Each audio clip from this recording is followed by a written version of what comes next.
Hi, I'm Mama Gina, and joining me today for another chat about the creative process is something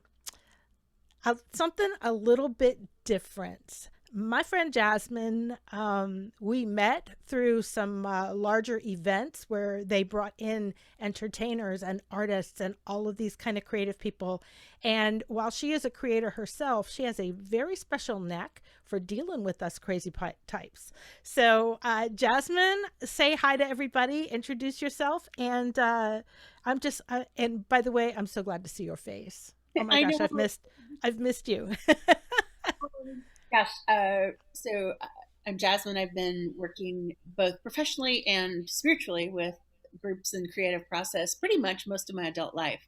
I kind of fell backwards into it in my 20s when some friends of mine and I had an idea for something we wanted to do, and nobody told us we couldn't or didn't know how. So we just figured it out. Um, but that's kind of become the foundation of the way I work with people. So I do everything from creating rituals. I've done some writing in the past, and some production and that kind of thing. But I usually help other people make things, and we make things together. That's kind of my niche. That is so huge. I think so many of the creative people types that I know, we are fiercely independent and we want to do everything ourselves and we don't want anybody's help. And then it all falls apart because we really don't know how to finish things. Or we don't know how to get our point completely across the finish line, you know? And so we have lots of, some friends of mine call it the graveyard where unwritten songs go to die kind of thing, you know, or the or I've been writing a book for 40 years, you know, it's just we have a tendency to get all caught up in ourselves. So how do you manage working with creative people? What I mean, when you step into a room with a bunch of creatives, what is your mindset? Wow. That now I'm gonna have to try to explain to you what I do, and this is where Ha. I know this is where it gets challenging, right? Like I kind of know what I'm doing, but I'm never totally sure, and it never looks the same twice. Right. I think the first thing is, setting a container, right? Regardless of what we're making together. So kind of, and sometimes making that sacred, right? Agreeing that this is a sacred space that we've come into. Identifying intent, like in business, I'll use different terms, but it's the same thing, right? There, it's ground rules and our goals. And something that's maybe got a little more spiritual bent to it, it's like, okay, we've all come together around this intention, and getting really clear about that is really helpful to start with. And I don't come in and assume that, right? Right. I like to really walk through a process that invites. So I'll back up for a second and say I have this really strong personal value that everyone, like if we're a circle, that Yes. everybody who comes to that circle brings a piece of it. And it makes a thing that can't exist without all of us. Now, the dance of how that exists can be a little bit tricky. But so, first, kind of setting that container, setting that sacred space. Because I think when something becomes sacred, for me, it takes on a whole different energy. And Yes. I found that with groups of people, it takes on a different energy because now, while I might let my ego kind of get all wound up, now that we've called it a holy space, that kind of anchors me into a different mode of being. Um, so then getting clear on intent and kind of talking that through, because a lot of the time, like I use this analogy even in my professional work, and that's so we say, okay, we're going to build a house, right? And we maybe four or five characteristics. We need a house. Grandma's coming to live with us, and she has some mobility issues. There's two adults, and both of them work from home, and one of them needs a private entrance. Right. Um, and we want something that's earth friendly, and our budget is $400,000, right? So go through this exercise. And the reason we do this is like everybody will have a slightly different version of what it is that they would make. And it's a really simple way to get people to see, oh, wait a minute, what you think and what I think we're doing. We need to get clear about that because we Right. might need so that ability to find a way to align is really important, right? And to invite that conversation and to know how to facilitate that conversation. Um, and it's a real delicate balance, right, of how much structure to impose and how much to let it emerge. So I'm a strong proponent of emergence, right? I really Right. believe that ideas and stories and songs and experiences and you name it, like that they have a living, breathing presence to them, and that they are seeking us as much as we are seeking them, right? Yes. For me, like I catch things. I have no idea where they come from, but I catch them. And in order to create the container for a group or for a pair or whatever of people to catch that intention, that clarity, is really important, because otherwise the inner, it's like having, well, so I think of the chariot card, right? Those Right. horses pull together, everything's great. Those horses pull apart, and the charioteer is split in half, right? So the mindset that I come in with is, how do we set some kind of context for the space? If it's business, I'll change my language, but it's the same thing. Um, and then how do we get some clarity about what it is that we're doing, and how do we build kind of that group mind around it? Sometimes that works, sometimes it doesn't. If it does, then you got to figure out, okay, is this a good project, or maybe we need to do two different things, or maybe we need to have a really frank conversation. I can remember being part of a group many years ago, and it was very much driven by consensus, which I really like modified consensus, um, which is, that we agree that we're going to try to get there, but that at a certain point we're going to let it go, even if we don't all agree. Right. Whereas consensus, we're going to until we get there. So there was one person who, like, every time we come out, like, okay, this is what we're going to do, and here comes the stick and the spoke, you know, and it was like, finally, and I watched one of the facilitators very skillfully sort of allow the person who was having these issues to sort of take up a lot of space, and then invited them to have a space for themselves. Like, this is what you need, but the group needs to keep moving, and we're not moving. I'm not saying I'm always good at that, but I think that's a piece of it. And it can be anything from, we're gonna write a play together. We're gonna, it doesn't matter what it is. So that's a lot of words. No, actually, that makes so much sense. And I love the parallels between a business kind of world and a spiritual kind of world. For me, they're the same thing. Um, I did work in corporate for a long time. And the idea of a mission statement, I used to kind of roll my eyes. When I was working in corporate, I'd roll my eyes at the whole concept of a mission statement for because they never actually did the thing, or maybe sometimes they did, right? And to be guided by that mission statement, not just to claim it, but to actually claim it and be guided by it going forward. And it's funny because I wind up using a lot of the things that I learned in that corporate arena on kind of a grand scale. I actually do incorporate them, and they do dovetail with all of the spiritual concepts that I'm going for. A few years ago, when I came back out on the road, when I left corporate 10 years ago, came back out on the road and decided that I wanted to do a solo musician thing, I wanted to set my own mission statement. And it honestly had nothing to do with making music. I What it really boiled down to after I really spent some time was, I want to make people feel something. And so music happens to be the way that I choose to pursue that. But that has been the most useful guiding tool in my life. This last year with this pivot, this COVID thing, you know, where I know perfectly well how to sit in a room full of people and pull my guitar out and make people feel things, because all I got to do is sing and I can make them feel stuff, and I can write songs that make people feel stuff. But how do I do that? And what I faced early last year was, how do I make people feel things when I can't be in the room with them?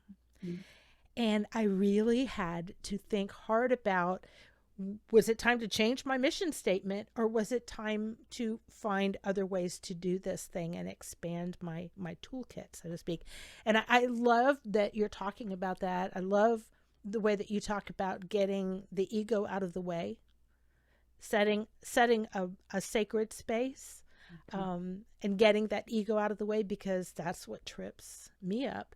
If I decide that it's all about me, ain't nothing beautiful ever going to happen, right? Um, so and I love that you're talking about all these different personalities in a room and trying to work with consensus. Listen, I was in bands my whole life, and one of the reasons I went solo was because I got tired of working with all those crazy people.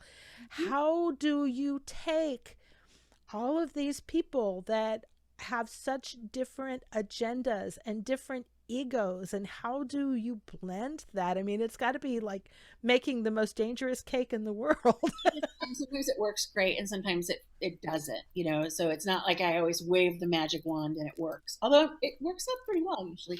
Part of it is that listening, right?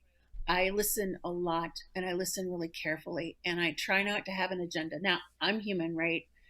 So it's going to sneak in there, but I think the biggest tool that I use in anything that I do is about really paying attention, not only what people say, but what they do, right? And allowing that and not attaching a lot of judgment or story to it without knowing what the story is, but paying attention. Yeah, this person really needs to be heard and affirmed. This person really wants to sort of claim a piece and lead. This person isn't listening to a damn thing anybody has said and keeps repeating them, right? Like, okay, like what's going on here? And then it's orchestration, right? Yeah. And sometimes, like I said, it works beautifully. I think when people feel heard, sometimes that's enough, right? So I'm often dealing with sort of contentious, you know, different ideas about what should happen, especially in my professional work. I deal a lot with large corporations with a lot of challenges, right? And when it comes, so if I come back around to when I've done work, and I usually do collaborative work in community in very non-traditional sorts of roles. So that's to sort of put that piece on it, that I have tended toward fairly self-motivated groups of people who come together and decide to do something. So there's not a lot of hierarchy imposed from the outside. There's not a lot of, oh, you have this rank and you have this rank and this person does this and this person does that. So we're coming in with a fairly blank slate to a degree, but there's always leaders, right? Right. Whether or not it's articulated. And I have sometimes been able to negotiate that well. Um, so listening, it's like music, right? If you want to play with somebody else, you have to listen. You can't just Yes. do whatever the hell you want because it doesn't work. It's not a conversation then. So I think determining the level of all the folks coming together, do they really want to have this conversation, whatever it is? Do they just want to support this thing? Do they want to drive it? Um, and if they are driving it, are they driving it from a place of, I think there are those people who can grab the threads and weave things together and make Mm-hmm. something beautiful. And there are those people who are going to drive it, damn it, because I see it. And sometimes it's, I mean, this is the thing, right? Because a strong vision is often what really brings something to life, right? And a strong vision is not usually held by a large group of people, True. but there's got to be some space in that, or it becomes this very people won't support it and it doesn't feel grounded. So I don't know if that quite answers your question, but No, it makes a lot of sense. It's funny. The vision thing is something that I've always actually had trouble with. And because I work on my own most of the time, I mean, I'm the chief, cook and bottle washer and driver and roadie and songwriter and producer and do all the things, right? But my vision, I think, over the years, and I've had plenty of experiences that have shown this to me time and time again. My vision is narrower than it probably should be. And that's a place where I think that it would help to have someone in my on my team that maybe says, "Well, so you want to sell 200 pre-sales of your CD. How about we shoot for 500?" I mean, literally, I mean, that's the kind of thing. I can remember years ago some friends calling me up because they had an idea that they were going to do a first time festival down in Florida, and they said, "Yep, we're gonna have a festival and we're gonna have 500 people." And I said, "For a first festival? What are you kidding?" That's what I thought. That's not what I said, but Yep. my my vision is so narrow that I'm thinking first time festival, 100 people max, right? Learn how to do the thing before you do the thing. Oh hell no. They had 500 people at that festival, and I was actually on the committee that, kind of put things together because I said yes, I don't know what I was thinking. But the whole time I was amazed that they actually made this thing work. I mean, even after it was done, I was still gobsmacked over, over the concept that somebody could think that big and make a thing happen. And and I think that sometimes we creatives really need other people to take our vision and tell us how to scale it or convince us how to scale it, because it would be a lot easier for me to have somebody in my on my team that would say, I think you need to think bigger about this, because always think smaller than I probably should. Yeah, I hear you, and I think that's very true. I also think that there are those people that I think I always go to when I want to get some kind of inspiration or a little bit of a creative butt kick, or and I try to play that role for certain people in my life too, where um, I think particularly for women, I see this that it's harder to own that power, right? That Right. and this is my generalization. It may not fit for everybody, but to say, "Oh, I'm good at this," or "I have this dream," and it's kind of, it's kind of big. Um, it's really big. I can't, good German parents, right? Don't get too big for your britches. Oh yes. So I'm really good at doing that for other people. And I think it's important to find people who won't just like cheerlead you with no basis in reality, but who can really see you, who have some visionary qualities, because it's always easier, I think, to water that for other people. So Yes. that's I try to develop those kinds of relationships with people, where we can really clearly see each other and not just like, oh yeah, go girl, knowing that like you have not even a tiny little speck in reality right now. No, that's Right. not what I'm talking about. But where you can look at the potential, and this is always the trick with potential, right? Potential is just that. It's unactivated. Could be something, might not be. So how do you activate your own? How do you activate other people's? And I think there's something about that reciprocity that happens with creative people, you know, that helps kind of move it forward. And I don't know, it just feels like it's this really sweet sort of cycling back and forth of, okay, I can help you and you'll help me. And then suddenly we find ourselves in a much better space. Yeah, when it's good, it's really good.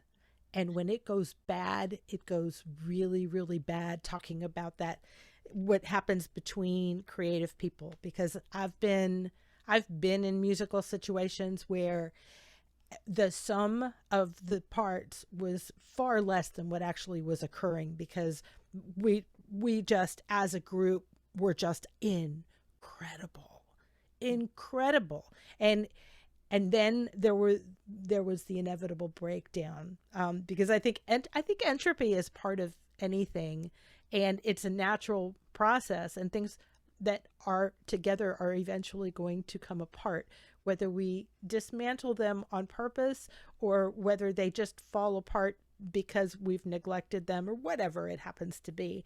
And I think that's a natural part of the process. There should be an end point to the thing That, built in. that's, and I'm like, oh yeah. And when I say that to you, if I'm just in my sort of like logical brain, I'm like, oh yeah. But so years ago, in this like the 90s, a group of friends, we all wanted to help raise money for this camp that was trying to buy some land. And we were just out of college and we're like, we should have a bake sale. Let's have a festival. And we found a place, right? And I think that we had about 125, 150 people, right? And we were all very new. We'd been to like one or two things, but we went through this amazing cycle of learning. And I just found some of the stuff that we wrote from that time, and I was like, Wow. I'm kind of proud of what, because we were very dedicated to certain principles, right? That everybody brought an important wisdom. Like we didn't have any like, famous presenters or anything like that. It was like we believe that there's a lot of knowledge in the community, and we created, I think we called them sharing circles, and they'd be around certain things like, we, people would come together and they would have an opportunity to share their knowledge. And it just was a really cool thing. And over time, as we evolved, um, some of us got really interested in how you use myths and stories and bring that in. So, kind of leveling that work up a little bit. Like Yep. originally, it was a bunch of us and we were having fun, and it was like, woohoo, we found each other and this is amazing. And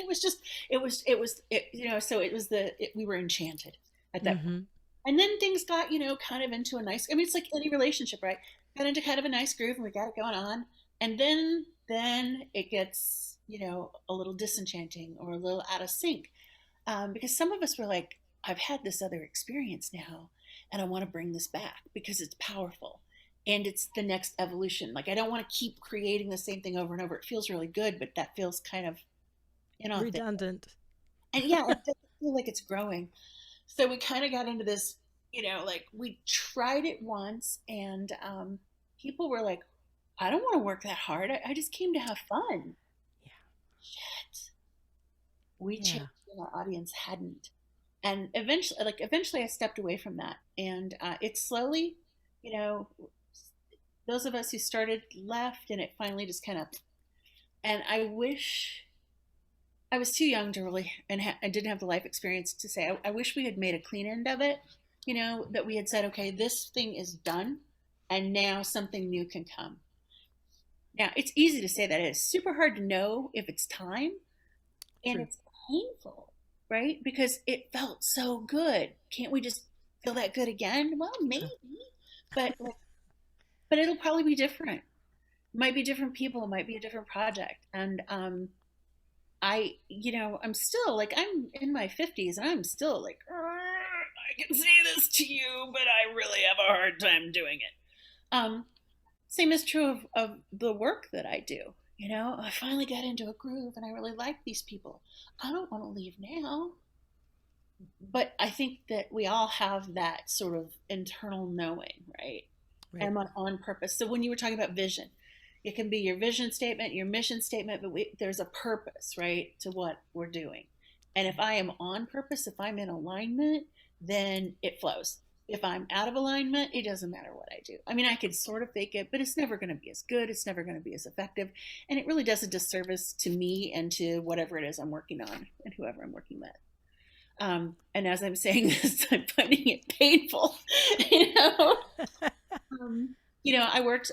It's been about 4 or 5 years ago with a group of people. We came together around an idea and just to picking up on some work that had been done before that we thought was really good.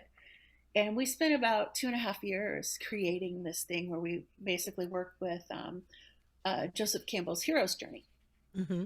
as a way to develop ourselves and our community. And then it came apart. The wheels just came off, and I mean, it just kind of, um, and it was heart wrenching. And then I didn't want to give myself to anything again. Yeah. Uh, And isn't that funny? Because that's actually part of the hero's journey.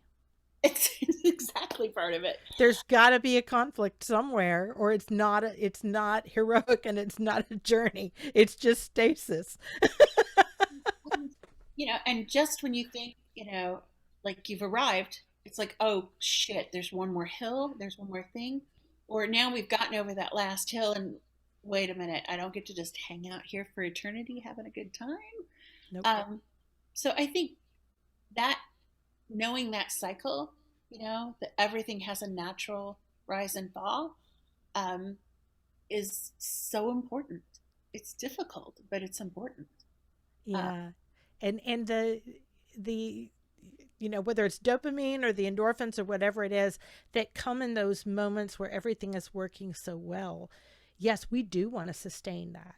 As a creative, no matter what mode I happen to be in, whether it's performing, whether it's in the middle of writing something completely secluded in the woods, whether it's learning a new skill, the successes, that kind of dopamine rush that comes, you want to keep making that happen. The problem is that that's not sustainable.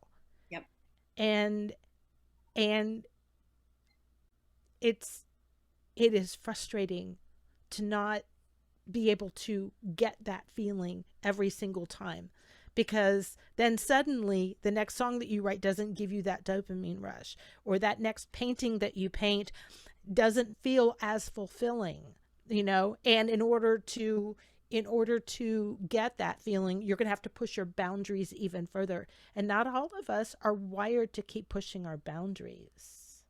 That's very true. And I think that, again, it probably comes back to, not everybody is wired for that, right? So some people are probably good with hanging out in a space that feels sweet and comfortable. And there's nothing wrong with that. Right. If you've made that agreement with whoever you're working with, right? Like, this is sweet and we just want to keep doing it because it feels really good. Okay.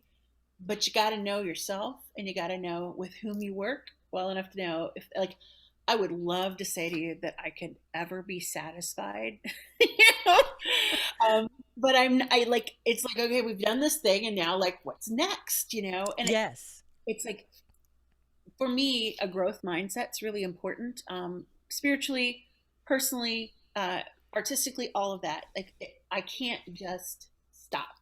I don't want to, and I'm not inspired. It stops for me. So I need to keep growing. And I have people that I really love who are okay hanging out in that sweet spot. And I have to be okay with that, but know that we're probably not good collaborators for each other anymore. And I was just going to ask, what do you do when you're working with someone who's topped out pretty much? And I totally get it, because there have been points in my life where I've said I do that well enough and I really don't need to do it any better. I typed 120 words a minute. I didn't need to push for 130. That was all there was to it. And when I left corporate and stopped typing every day all day, 90 was fine. Hell, even 40 might be okay. I'm not in a rush anymore. You know what I'm saying? And I mean, I'm using a normal business kind of thing, but the fact is that there are things that I'm willing to let go and not keep improving on because they're no longer important to me. yeah, and I think that's, again, it's having the ability to have a really candid, self-aware conversation with whoever you're collaborating with, right? Because I believe we're all driven by whatever that thing is that, wants to, I really feel like I'm pulling something from the universe or something. I think it comes, but it's evoked and it's invoked, right? Right. Um, for me. So I'm really interested in a dynamic relationship like that. And I'm not really motivated by comfort very much, um, artistically. Personally, oh heck yeah, um, you know. Right. But I think having a really honest conversation. One of the things that this group that I worked with last, before I came to St. Louis, I think we all had slightly different visions for where we were going, and none of them were wrong. It's just that they didn't line up. They didn't sync up, and trying to do it all together became really uncomfortable. Not because anybody was wrong or bad. It's just like, if you're after kind of like this one experience and you just want to keep grooving on it, great. But I'm not there. But Yeah. and I won't say that I did a great job in that circumstance. It was, and there were several of us that were involved, so it was hard. We were figuring it out as we went, and I don't think we did a very good job of undoing it when it was time. Yeah, endings are so messy sometimes. The only really good thing is that usually messy endings make for great art down the line from the people who got all messed up. Well, and I feel like I will enter into anything like that again if I ever do, with um, a much clearer idea of my responsibility to myself and also to the group. And I think that's, for me, there's a really important thing about knowing my impact, right? And everybody having a sense of their impact. Some people have more impact than others, right? Some people can pull a thread and everything comes apart, and other Mhm. people can pull a thread and, things get a little weird or nothing much happens. And it's not an ego thing, but it's like understanding your impact, the energy that you bring, your capacity to influence and to bring together. Because so way back, younger days, that first experience, there were some choices I made along the way where I don't think I understood my own power in some ways. Mhm. And I could have been a lot more gracious, a lot more healing, a lot more, I could have just been a lot better at it. It could have gone, it probably still would have come apart, but there are some things that might have gone a lot better if I had understood really and owned my responsibility for my impact. Yeah, I hear you. Guilty. Definitely. Definitely.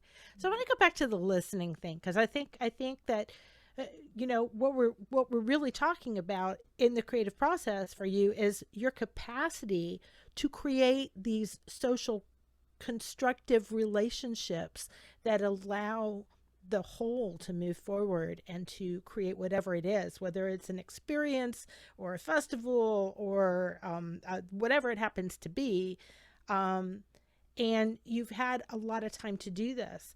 So, what does your listening look like? The first day in that room with people where everybody has decided we're going to do this thing, and you, Jasmine, you're kind of helping drive this process because everybody knows you're good at this. This is where you shine, and it really is. People that are listening to this just know she is really really good at herding cats. Uh, in a Yeah. way that most people just don't even get. So, what does that listening process look like? I mean, do you mirror? Do you use Oh, yeah. specific techniques? What do you do to make people heard and really understand what's going on? So I do use a lot of mirroring and I use a lot of skating back, like not to an obnoxious level, but like I really want to make sure and also clarifying, right? So if you say something to me, I want to make sure you know that I not only have I heard you, but that I'm like, crunching on it and making sure that I got it.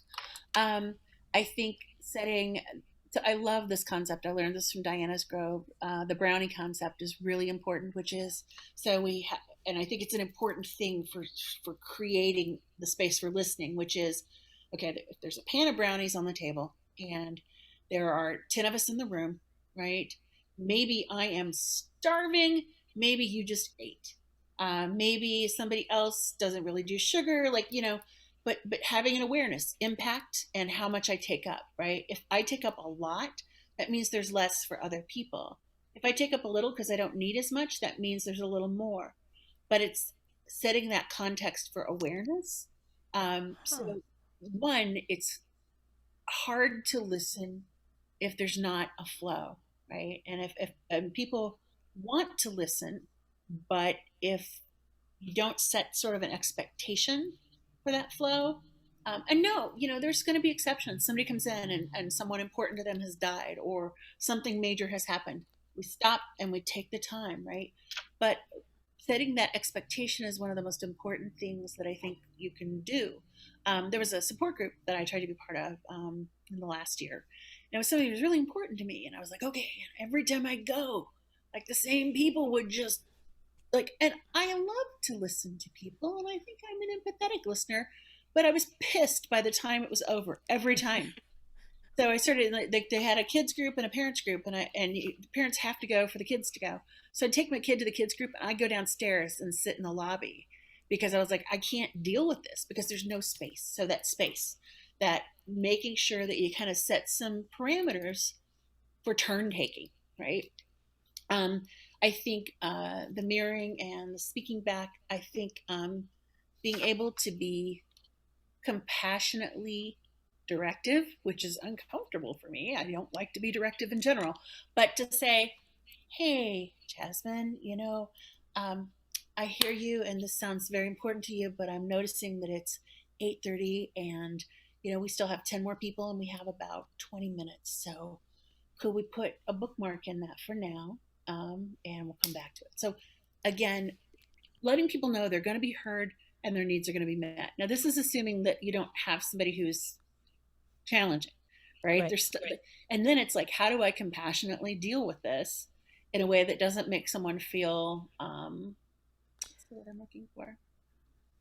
In any way judged or belittled. It's just, hey, our intent here today is to blah, and we're moving toward that, and I'm noticing that, and if I set that up at the beginning, I'm here to sort of keep the time and to keep the space so that we get to this thing.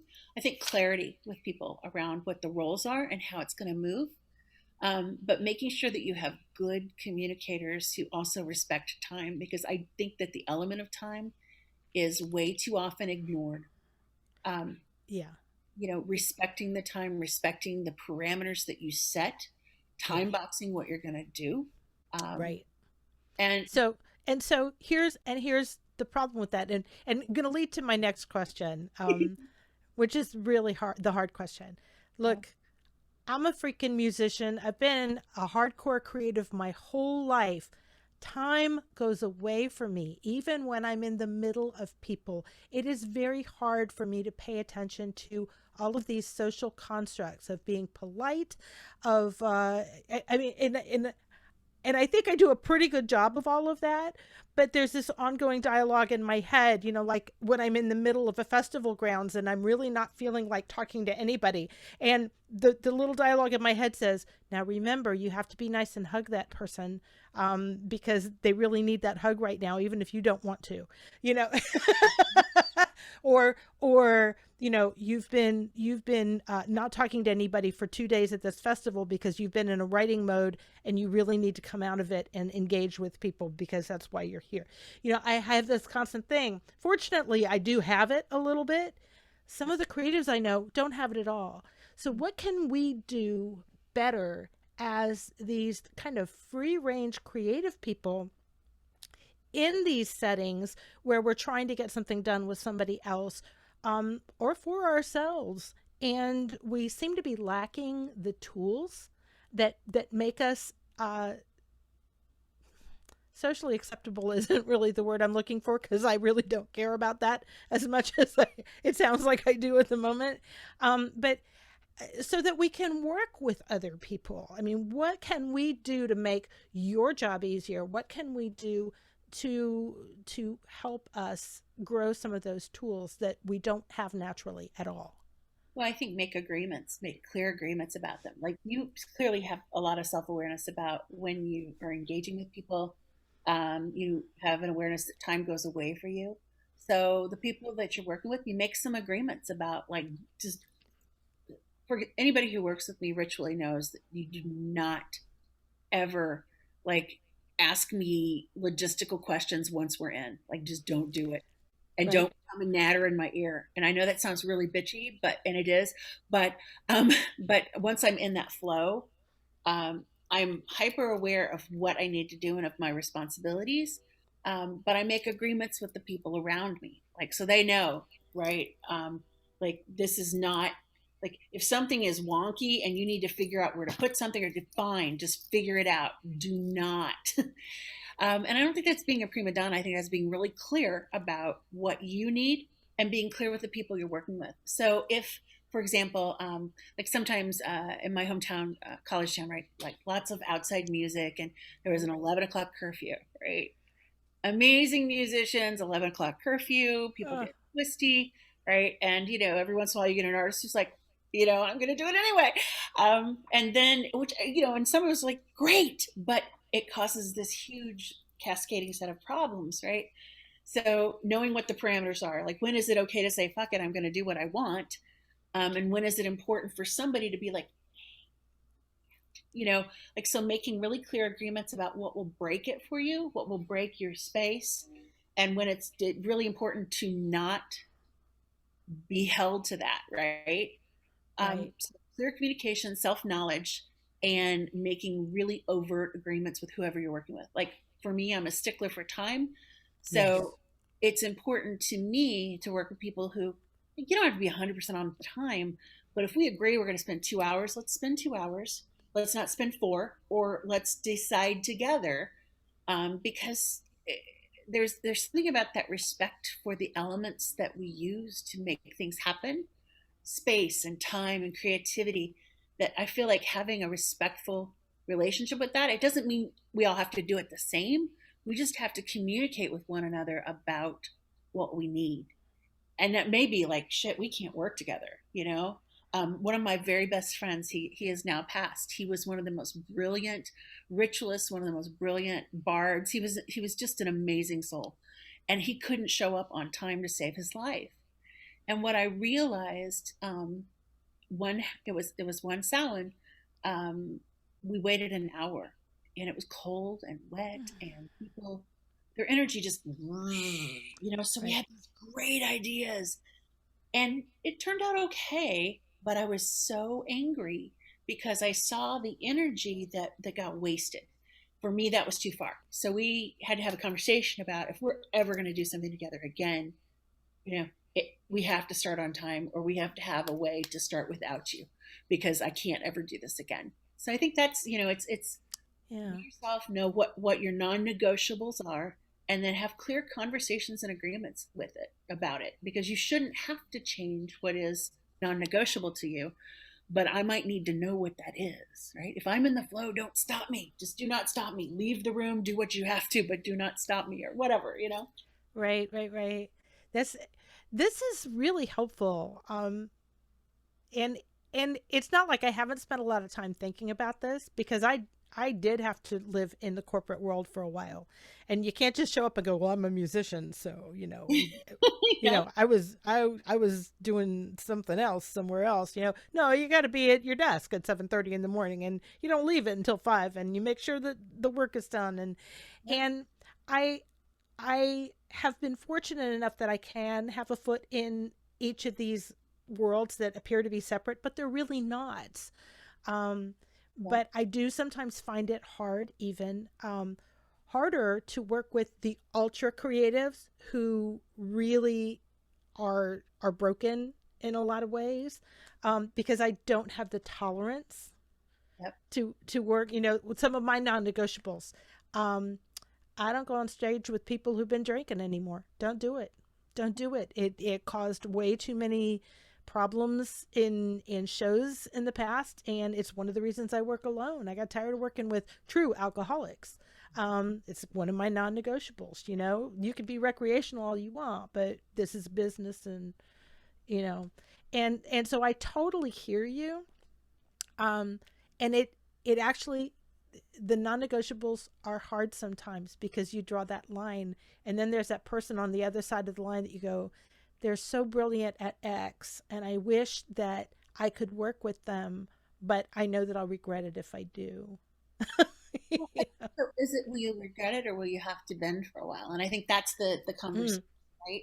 Like, okay, maybe this person is wildly creative, and the creative spark that happens between us is just so amazing that I am willing to let go of some of my boundaries, or not boundaries, that's not a good word, some of my non-negotiables, um, and I'm going to try this, but I'm going to set myself some guardrails, right? yeah, We're going to do a recording session together. Let's see what happens. This isn't yeah. a long-term deal. This is like a one-nighter, right? I uh, got you. I got you. Yeah, because a lot of the issues for me are are less about the success of the project, whatever it happens to be. My non-negotiables really kind of rally around whether I need to be associated with that certain person. mhm. And that's where my non-negotiables come in. And there are things that I will and won't do. There are things that I absolutely will not support in any way, shape, or form. And if I find out that other person is on the other side of that line, that's a real hard no for me. Even if they are, so I kind of have a clear vision. There's still that part of me that goes, man, wouldn't it be nice? But no, not going to Yeah. happen. Then maybe you call whatever it is. Like, so, and again, it's really easy for me to say this. I'm not as Yeah. I struggle to do it, but when I see something that I really want, or maybe someone that I really want to work with, one, what is it? I've heard the concept of, it's shadow, but it's not shadow in that, like, the shit that you, it's the shit you can't own that you maybe see in somebody else. Right. That you're like, oh, they're so amazing at this, and maybe you don't have that, or maybe you actually do, but you're seeing you can see that in someone else, right? So Yeah. that's one thing. And the other piece is calling it to yourself in some way, but it doesn't have to be through that vehicle, right? That's brilliant. You You know, just reframed that for me. Thank you, lady. well, and I've professionally I've bumped into this a lot because I often get really fixated on the thing, right? I want that thing. And I've been really driven because I sort of have made up for lost time in the last 10 years of, I worked in higher ed for a long time, which was really cool, but was not necessarily a great path toward getting old and retiring. Um, so I've been very driven, and it's like, okay, I want that thing in that place with those people. And it's like, let's try that again. Yeah. What are the qualities of that? Okay. And what is it about that? Okay. Well, then let's hold that and let's work toward that, but it might take a different form. I mean, that just professionally happened for me. Like, I've been chasing one particular variation on what I do in promotion, and it's come to me in a whole different way that actually has opened up a huge world, right, of possibility. Yay. But I had to let go of the other things that I really thought I wanted, and I still kind of do. But Yeah. where I look for the potential, where I see the real possibility for how could I be inspired and creative and maybe make a little bit of a mark and move, like do all the things that are really important to me. Okay, I have to let go of this thing, but what is it that I love about that? I love Yeah. interaction. I love being able to inspire. I love the teaching aspect of it. Okay, well, all that can come along. It's just not going to look that way. I got you. You have no idea how good this was for me listening to you. I mean, you've been teaching for the whole time we've been talking. This is so helpful because I think that I do some of this naturally, but I struggle with a lot of these concepts because I just always feel better if I just work alone and if I don't work with other creatives or work with non-creatives. Oh, heaven forbid. Um, it took it took me years to understand that everybody is creative. They just don't all allow that flow to happen in their lives, but everybody has the potential to be creative. And working in an office for, well, the whole time I raised my son, so 18 years, I worked in an office. And I remember the contempt that I had for all of these normal people for the first couple of years. I mean, it was really bad. I was not. I mean, on the outside, I was nice and kind, but on the inside, I was judgy as hell, right? I'm like, these people, they just don't understand what it's like to write books and write music and perform. And they don't get it. They're not, blah, blah, blah, blah, they're boring, right? And then I finally started opening up and listening to their lives and their stories Mm-hmm. and grew close to them and realized everybody has a story. Everybody has a life outside of that boring, and you know when it really came home? I actually invited a couple of the girls in the office to a gig that I was doing. Mm-hmm. And after the gig, they come running up, they go, "We had no idea you could sing like that." And I thought, how could you not know? How could you? But I was boring to them because I was in that same office with them for 10 hours a day, right? And it really it kind of broke me open and made me realize I really have to stop being so judgy. I've really got to understand that all of us are coming at this from basically the same point, and a lot of it has to do with listening. Um, and we might even create something by accident, that wasn't intentional, that's going to turn out to be something beautiful. Well, and I think knowing yourself so well to know that, sometimes it's really okay to decide, and this is again the challenge for me. Like, I value the group process so much, and I have some visions and some things that I want to do.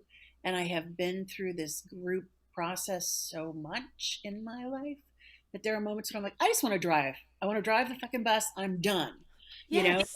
I know where I want to go. I know how to get us there. And there are times when people appreciate that, right? But it's again being clear. Like, what is this, and what are we doing together? Because sometimes that form, people want that. I mean, I think it's all about communication and listening, but being really clear. about what it is that you're doing. Um, I feel like I was unconscious with how I did relationships of all kinds for a long time. And now I'm much more. I had this great conversation. I was at a festival talking to a friend of mine, and he talked about um, co creating with divinity. And I was like, yeah, I've always been a flow girl. Like, I'll just take it and I'll go with the flow and I'll figure out where but it's always felt very like I'm riding along on something as opposed to I am directing something. And that was one of Yes. those moments where it was like, oh, wait a minute. This is more about fire and will and direction. And this is another way to do this. So I think that's important too, to know what mode you're in. I'm comfortable and watery. I'm often called to the more fiery and direct, and it's uncomfortable for me. But as I get older and as I sometimes have a really clear vision of what I want, I am Mm-hmm. becoming more willing to step toward that and say, "Hey, if you want to come with me, great. And if not, that's cool. But now I'm going." So that's kind of the converse of it. I love it. I love it so much. Oh my gosh. Thank you from the bottom of my heart for agreeing to chat with me, because I think that this is really useful to us ultra creative types who live in our own heads or hearts a lot more than we probably should, and forget that other people have heads and hearts too. Um, so yeah, thank you so much. I can't wait until 2022, uh, until we get to hug each other again in a safe and wonderful way, because you're on my list. Well, you too. You too. Last year thought, okay, this will be a couple months. Okay, this will be, a few more months. All Mm, right, so it'll be maybe a year. Okay.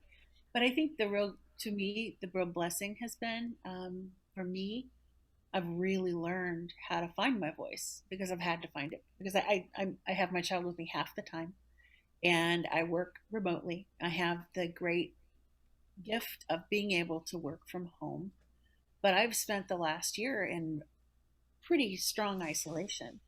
yeah, Um, and it has been really good to find my own voice. And I feel like I've gotten less good in some ways at this whole process. So it's been an interesting year for sure. But it wonderful to has. talk with you, and thank you so much for asking. I really appreciate it. I didn't know if I had anything important to say or not, but I hope it was helpful. You have lots important to say. Thank you so much, Jasmine. Thanks.